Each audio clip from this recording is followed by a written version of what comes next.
দিয়ে দিতে হবে। আর আমি তোমাদেরকে দেখাবো কাতলা মাছের পাতলা।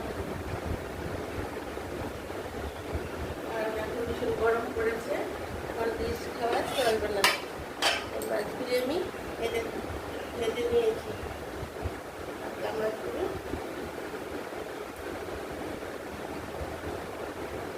মাছগুলো ভেজে নিয়েছি।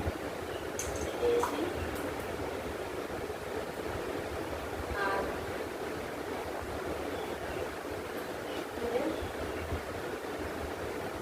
টমেটো আছে, টমেটো দিয়ে রেখেছি, টমেটোটাও কেটে নিয়েছি, আগে কেটে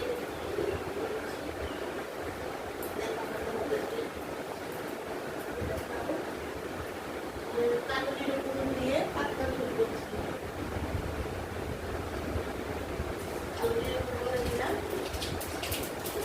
বেগুন চিকন চিকন করে ভাজা করে রেখেছি, কেটে বেগুন দিয়ে করবো।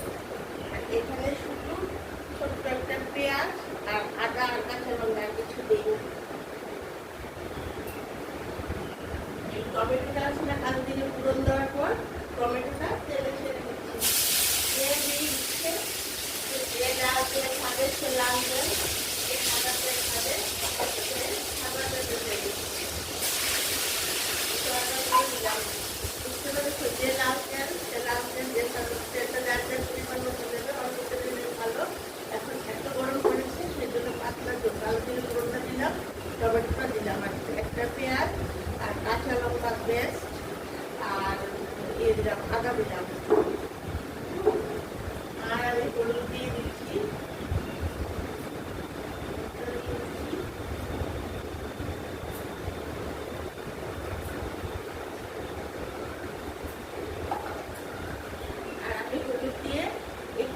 একটু আমাদের ঘরে একটু ঝাল খায়, তার জন্য আমি একটা ছোট চামচের 1 চামচ, 2 চামচ ঝাল খাও তাহলে লঙ্কা লাল হওয়ার জন্য দিও, আর নাহলে দিও না, পাতলা ঝোলটাই খেয়ে নেবে।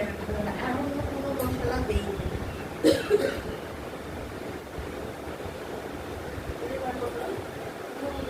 এখন আমি কষিয়ে নেব একদম কালো জিরে দিয়ে, পাতলা বেগুন দিয়ে, টমেটো দিয়ে ঝোল।